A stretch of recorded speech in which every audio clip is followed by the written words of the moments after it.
sebetulnya untuk melakukan konpercap kembali. Dengan surat seperti itu, sekarang kondisi di PCNU Wonogiri itu bagaimana nih? Apakah masih jalan atau bagaimana? Atau sudah Ya, ada ya, yang terkait keberatannya kan mohon maaf, ketika sekarang disuruh mengadakan konferensi cabang, yang menjadi pertanyaan siapa panitianya, karena pengurus cabang kan sudah tidak aktif, sudah habis sejak Desember dan dimisionerkan pada saat konferensi, artinya sudah tidak ada kepengurusan cabang. Yang ada saat ini adalah ketua terpilih dan rois terpilih. Lah ini yang jadi masalah, itu siapa yang akan menyelenggarakan, siapa yang akan bertanggung jawab biayanya dan lain sebagainya. Kemudian bagaimana landasan itu untuk konferensi ulang, wong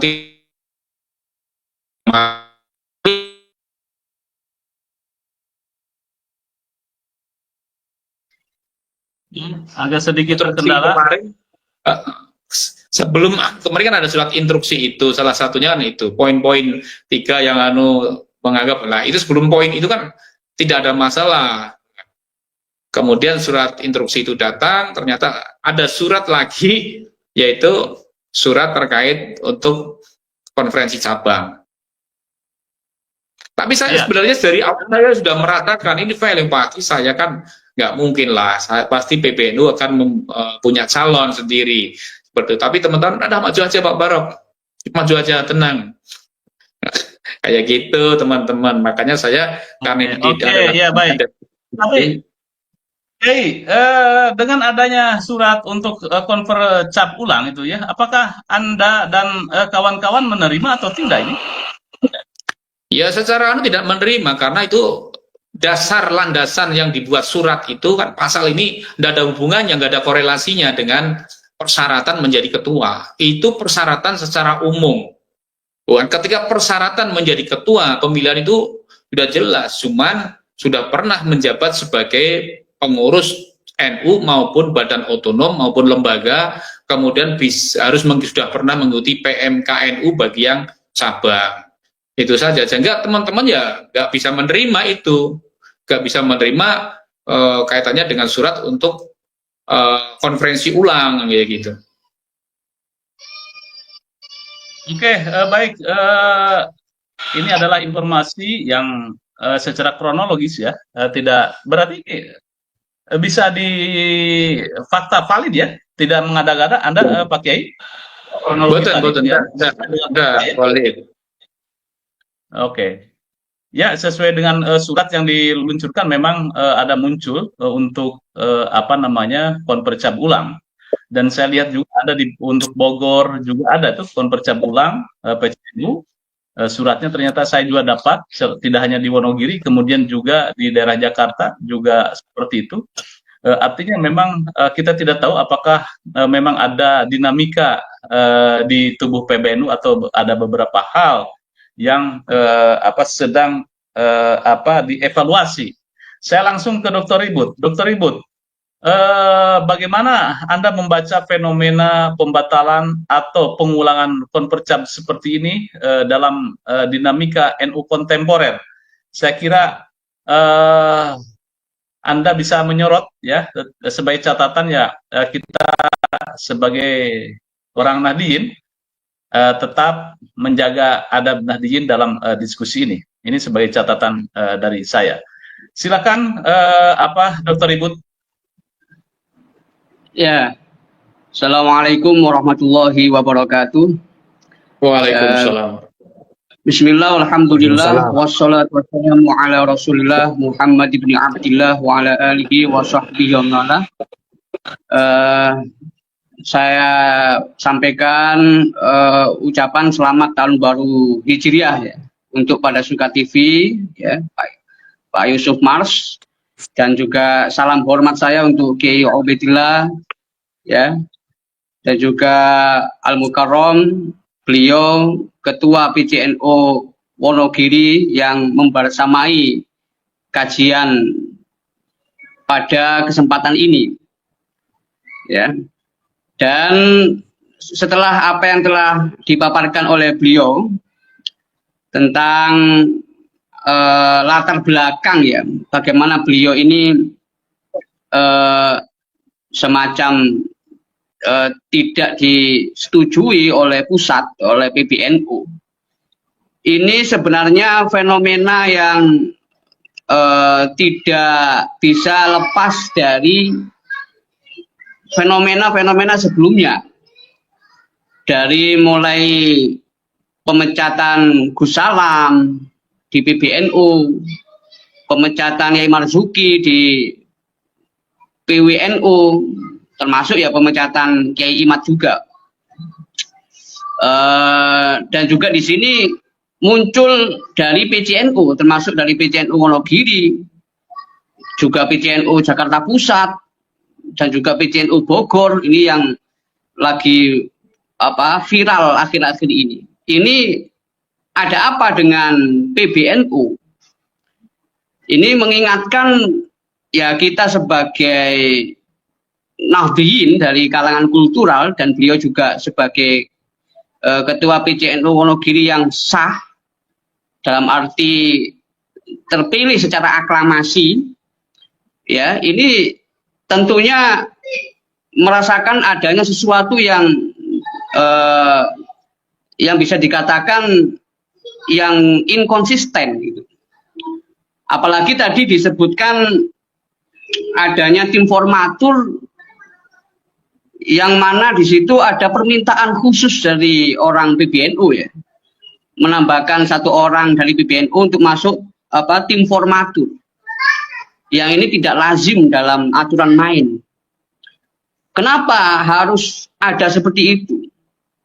Apalagi ditambahi dengan alasan supaya SK-nya cepat turun, biar SK cepat turun. Nah ini sungguh memprihatinkan bagi orang-orang yang khidmah di Nahdlatul Ulama itu.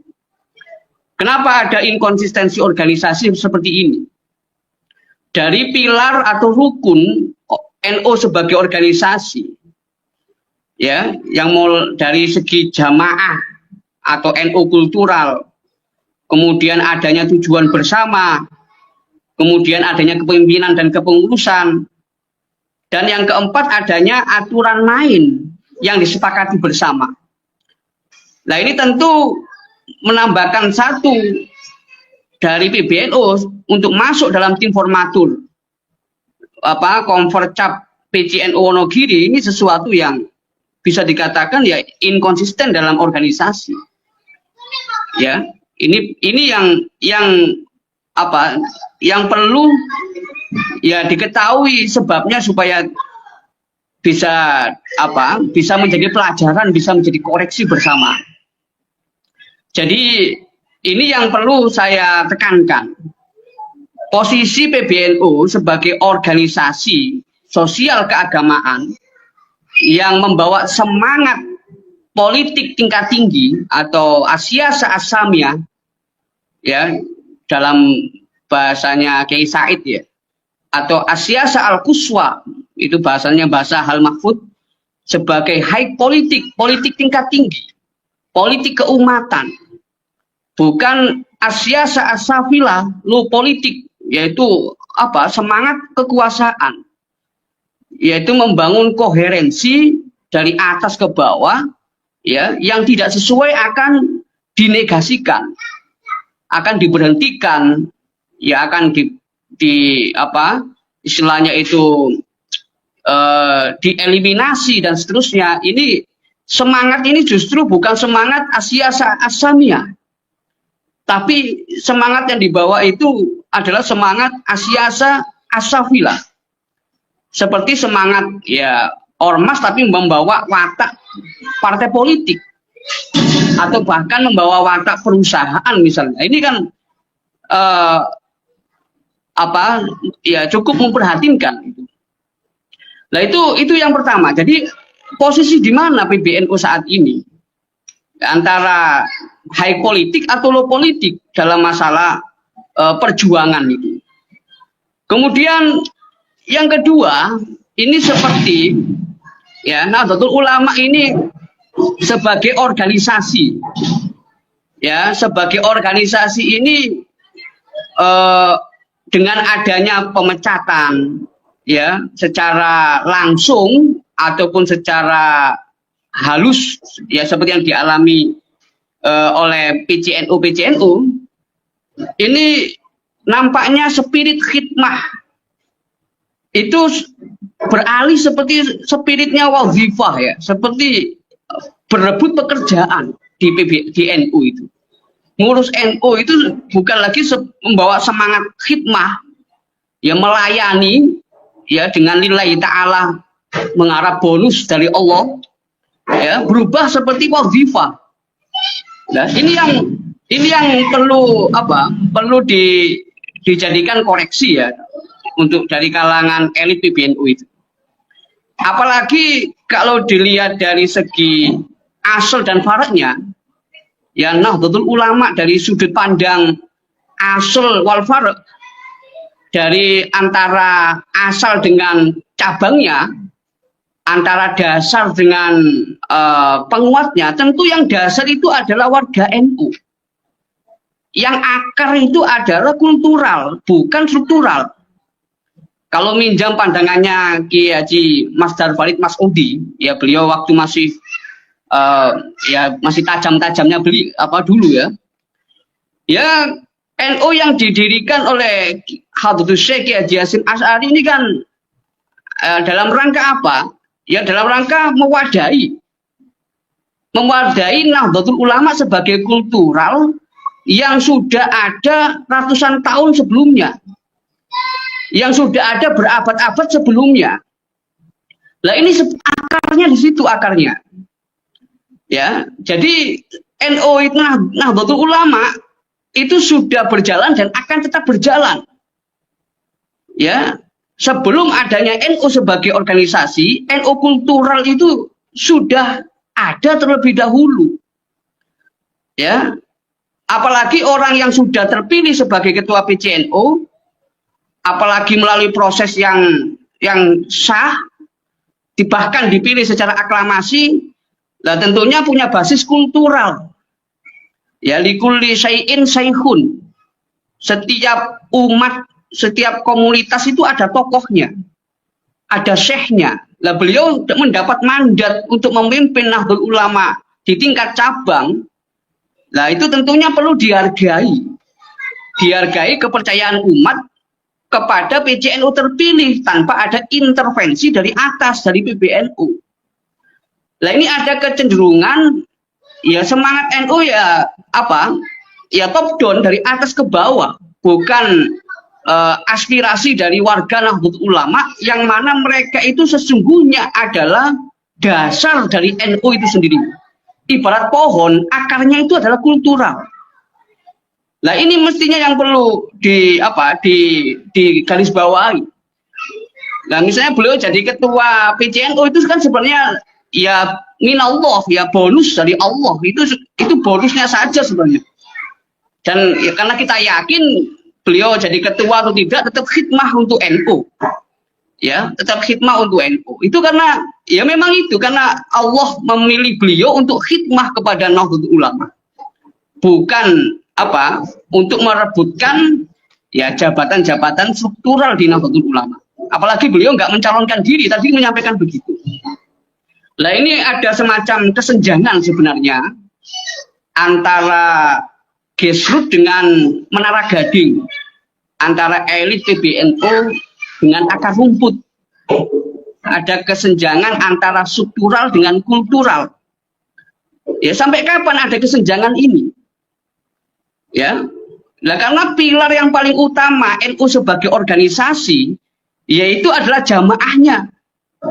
Jadi 4 pilar tadi kan jamaah, tujuan bersama, kepemimpinan atau kepengurusan, kemudian aturan main yang disepakati bersama. Yang paling vital, yang paling penting itu adalah warganya, jamaahnya. Nah, kalau jamaahnya tercerai-berai bagaimana? Nah, ini perlu dijadikan pelajaran. Ya, jangan sampai tadi yang saya sebutkan bainal khidmah wal wazifah. Ya, tadi yang beberapa kajian sebelumnya membahas masalah wazifah. komisaris tambang dan seterusnya, itu kan mestinya dijadikan sebagai ya otokritik lah bagi orang-orang yang bersangkutan itu. Nah, kembali lagi, beliau yang disalahpahami tadi ini menggelitik sekali, yang masalah Jatman ingin memberikan pengawalan, bahkan mengasih makan, kemudian ya dengan tendensi tertentu dianggap ya ingin mengganggu, mengepung dan sebagainya. Ini yang istilahnya persepsi yang dianggap kebenaran. Makanya tradisi tabayun itu sudah mulai luntur, ya. Tradisi tabayun sudah mulai luntur.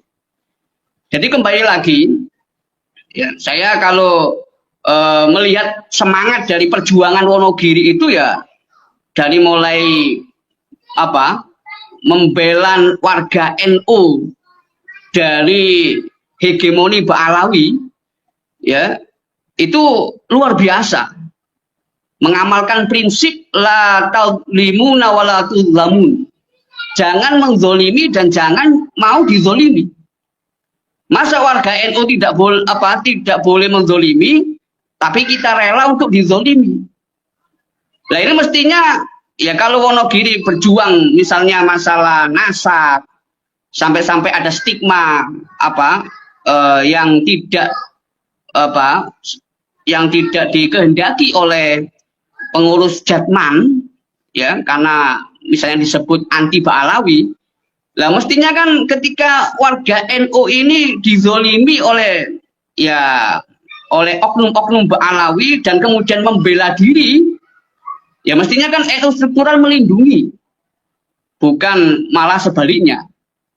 Ya, bukan malah istilahnya itu mengkat perjuangan orang-orang struktural, ya, yang sudah terbukti ya legitimate secara organisasi dan juga secara kultural, kemudian dikeluarkan dari struktural sama sekali. Ini kan tidak mencerminkan semangat Nahdlatul Ulama sebagai penopang politik civil society, ya, penopang politik tingkat tinggi, politik keumatan. Ini yang yang perlu dijadikan otokritik, ya. Jadi sekali lagi nanti akan dilanjutkan diskusi. Jadi NU struktural itu lagi-lagi ya untuk melengkapi NU kultural, bukan sebaliknya. Makanya semangat untuk membuat keseragaman itu sudah tidak sesuai dengan watak civil society, di mana setiap komunitas itu masing-masing punya tokoh. Mujtahid saja tidak akan mau ditundukkan oleh mujtahid lain. Ya kalau misalnya dianggap masalah nasab itu ijtihad misalnya, ya kan tidak perlu kemudian merembet ke persoalan perjuangan KNU-an orang-orang yang berjuang langsung di akar rumput. Ya kan kalau PC kan itu kan masih mendekati dengan MWC dibandingkan dengan PBNU yang di situ melewati pengurus wilayah. Nah, ini jadi intervensi ini dari pusat sampai ke PCNU. Ini menunjukkan adanya inkonsistensi organisasi yang kalau diterus-teruskan ini akan menjadi tradisi yang tidak sehat di dalam Nahdlatul Ulama. Ya, di dalam Nahdlatul Ulama. Sementara itu Pak Yusuf, nanti kita akan dalami selanjutnya. Ya. Baik, ini menarik sebetulnya, menarik analisanya Dr. Ribut. Ya, NU struktural adalah untuk melengkapi dari NU kultural, dan masing-masing kelompok itu memiliki pemimpinnya. Ki Mubarok adalah dipercaya beberapa periode untuk menjadi ketua PCNU Wonogiri, kemudian terpilih kembali. Nah, pertanyaan terakhir dari saya untuk Dr. Ribut, menurut Anda bagaimana PBNU sebaiknya bertindak agar tidak dianggap intervensi, ya, tanda kutip, sehingga proses konpercap ini begitu demokratis dan memilih orang-orang yang kredibel gitu ya. Dalam artian kredibel di sini adalah yang telah lama berkontribusi di dalam komunitasnya, katakanlah di PCNU Wonogiri. Kiai Mubarok itu sudah lama malang melintang di sana. Ini bagaimana seharusnya yang dilakukan oleh PBNU, Dr. Ibu? Ya, jadi ya seharusnya ya. Jadi yang ideal itu mestinya PBNU itu sebagai organisasi yang menaungi seluruh Indonesia, bahkan juga menaungi sedunia melalui cabang-cabang istimewa yang ada di luar negeri. Itu mestinya itu terbiasa dengan perbedaan. Selama itu tidak bertentangan dengan prinsip Ahlussunnah wal Jamaah. Termasuk gesekan-gesekan yang ada di akar rumput. Karena itu keniscayaan. Karena dalam dalam wilayah Nusantara ini, ya, yang merupakan warisan kerajaan-kerajaan besar, bahkan juga kerajaan-kerajaan kecil, ya, itu meniscayakan tadi bahwa likulli syai'in syaikhun. Setiap komunitas itu ada tokohnya. Dan tugas PBNU itu adalah menyatukan, menjumlah potensi-potensi yang ada supaya menjadi kekuatan. Bukan disamakan dalam satu pendapat. Ya, bukan disamakan dalam satu pendapat. Misalnya pro Ba'alawi dan tidak yang kontra Ba'alawi misalnya. Ya, entah beliau ini jadi pengurus Laskar Sabilillah, PWI dan sebagainya, itu soal lain. Yang penting dalam masalah tujuan bersama itu tetap dilaksanakan. Ya, karena beliau itu kader. Ya, bukan politisi yang tiba-tiba jadi orang NU yang kemudian tiba-tiba memimpin organisasi NU, tidak. Beliau berangkat dari akar. Membumi. Nah, yang membumi jangan dicabut. Karena yang di atas, yang elit belum tentu membumi. Ya, belum tentu bisa mengakomodir aspirasi dari bawah, bahkan mengakomodir ulama-ulama yang ada di bawah, yang inspirasi mereka itu layak untuk ditampung.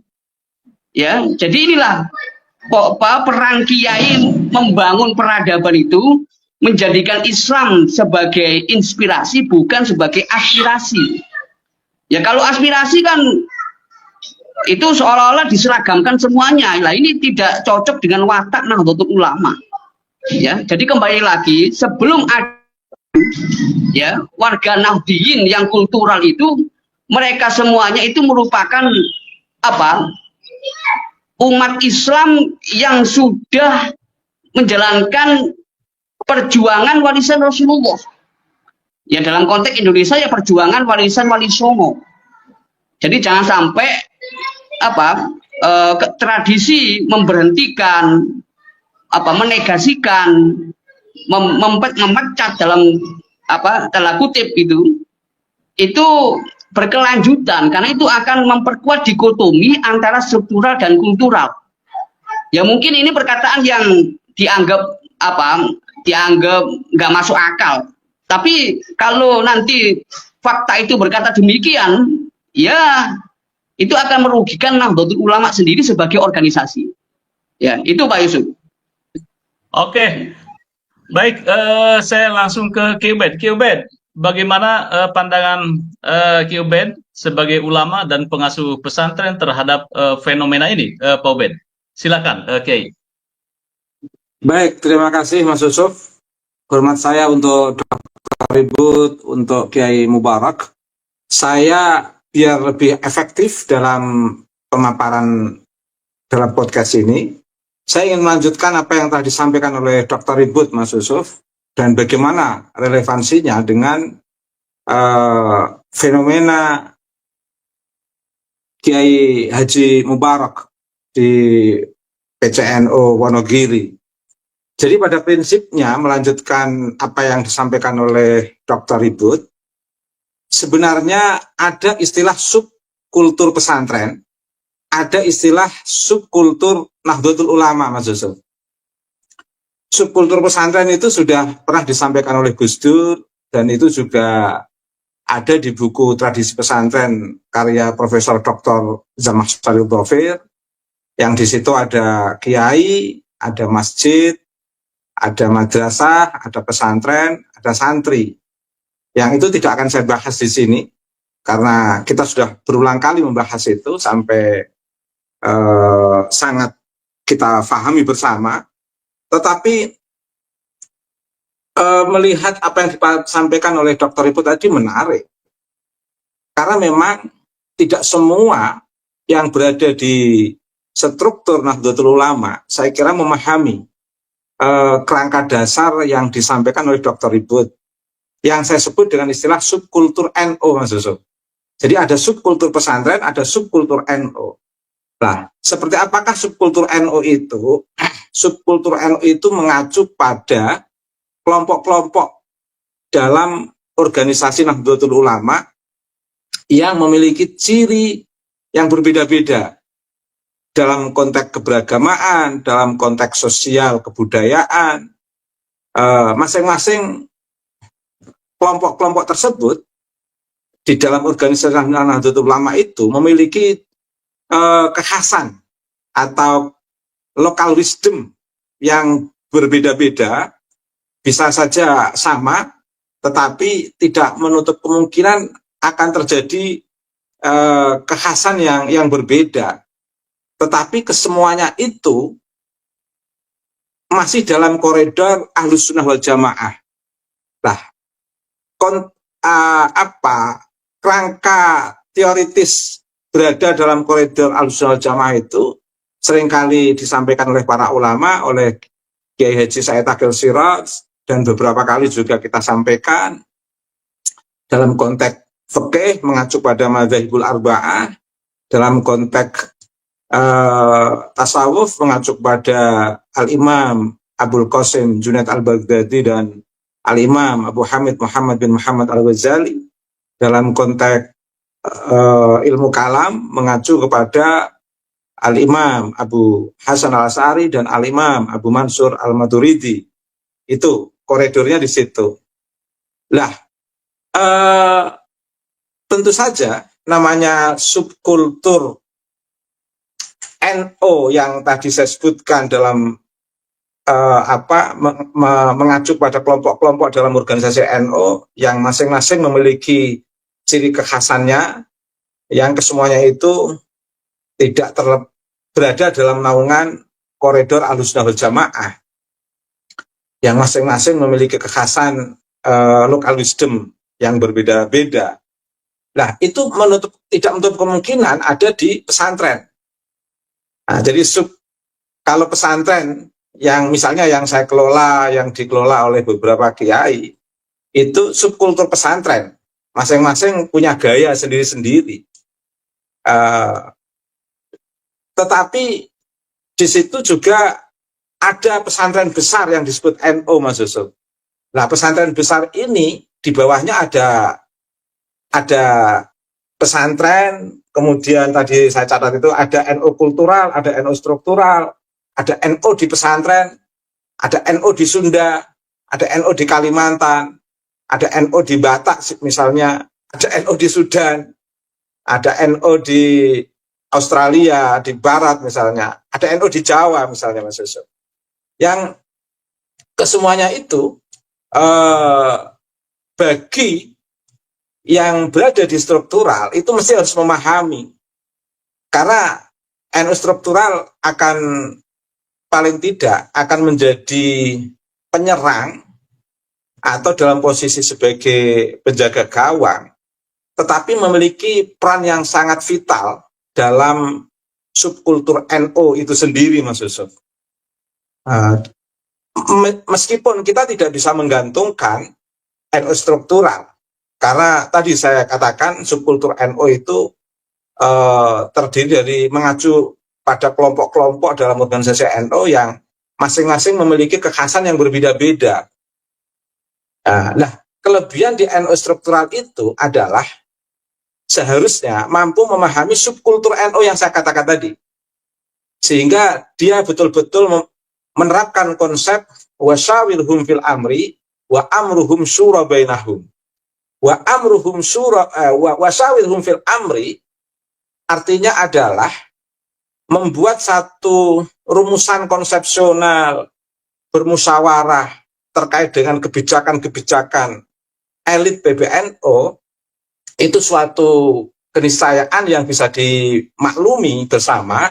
Namanya sebuah organisasi tentu punya kebijakan-kebijakan yang bersifat internal antar para pemimpin. Tapi tidak boleh melupakan wa amruhum syura bainahum. Tidak boleh melupakan itu. Artinya apa? Ada sebuah urusan di antara subkultur NU tadi itu. Ada NU Sunda, Jawa, ada NU struktural, ada NU kultural.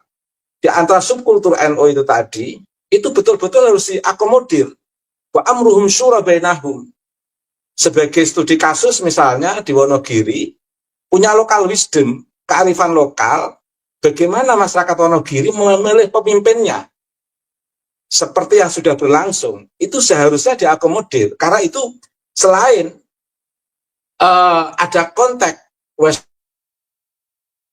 karena memang itu memiliki jalur struktural dengan PBNU, tapi PBNU juga tidak boleh melupakan wa amruhum syura bainahum, sehingga betul-betul memahami local wisdom atau kearifan lokal masing-masing kelompok dalam NU yang pada prinsipnya masih satu koridor Ahlus Sunnah wal Jamaah, sehingga betul-betul memiliki kehendak kuasa yang bijak, yang penuh kearifan. Karena harus dipahami, harus kita pahami Mas Yusuf, bahwa suatu hal yang sangat wajar dalam hidup itu setiap individu memiliki kehendak kuasa. Saya punya kehendak kuasa, Mas Yusuf punya kehendak kuasa, atau yang sering kita sebut dengan will to power. Dr. Ribut punya kehendak kuasa, Kiai Mubarak punya kehendak kuasa, itu wajar. Tapi setidaknya will to power, kehendak kuasa itu harus diiringi dengan kearifan, kebijaksanaan. Artinya dengan kelapangan, dengan kearifan. Karena kalau kehendak kuasa tidak diiringi dengan kearifan, kebijaksanaan, itu nanti akan dihantui oleh suasana-suasana kekhawatiran dan ketakutan. Lah, pada titik kehendak kuasa yang diiringi ketakutan, khawatir, mohon maaf, karena khawatir tergusur oleh pihak lain, khawatir pihak lain itu menjadi tantangan, khawatir pihak lain itu menjadi hambatan, khawatir pihak lain itu akan menelikung, dan kekhawatiran itu terlalu besar. Itu nanti akan menjadi kehendak kuasa yang justru menjerat diri sendiri. Karena saya kira asal dua konsep tadi diterapkan, apa yang menjadi kekhawatiran dalam kehendak kuasa saya kira bisa diatasi tanpa harus melakukan langkah-langkah kebijakan yang ekstrim menurut saya. Seperti tadi, dengan cara wa amruhum syura bainahum, dengan cara wasyawirhum fil amri itu, Mas. Oleh karena itu, sebagai pengantar, penutup pengantar, dalam sebuah organisasi Nahdlatul Ulama, selain memahami subkultur NU yang saya sebutkan tadi, juga memahami arti sebuah kehendak kuasa, will to power yang penuh kebijaksanaan atau kearifan, itu harus ada visi pemberdayaan di struktural NU itu. Karena komunitas atau kelompok-kelompok dalam subkultur NU itu variatif, Mas. Variatif. Di NU kultural, di NU struktural, di NU pesantren, di NU Sunda, di NU Jawa, itu variatif. Karenanya yang berat, yang menduduki posisi di NU struktural ini harus memahami betul bahwa dia itu sedang mengelola pesantren besar. Pesantren besar yang bisa menjembatani komunikasi, keilmuan, transformasi kebudayaan, transformasi beberapa hal-hal yang bersifat transformatif yang betul-betul membebaskan dan mencerahkan. Bagaimana ini itu bisa berjalan dalam ruang NU subkultural. Ini seharusnya yang terfikirkan oleh mereka yang berada di NO struktural, Mas Yusuf. Sehingga ada daya, ada visi pemberdayaan. Visi pemberdayaan itu bisa dalam bentuk penguatan, bisa dalam bentuk pencerahan, pendampingan, bisa dalam bentuk perbaikan kelembagaan, bisa dalam bentuk penguatan infrastruktur, bisa dalam bentuk lain sebagainya. Bahkan saya sampai detik ini, saya belum membaca sekuat karakter, mohon maaf ini tidak membanding-bandingkan dalam konteks negatif, tapi dalam konteks fastabiqul khairat menurut saya, PBNU belum nampak secara utuh bagaimana pemberdayaan di tengah masyarakat pesantren. Justru PKB dalam konteks ini sebagai partai politik memiliki kekuatan yang luar biasa, kepeduliannya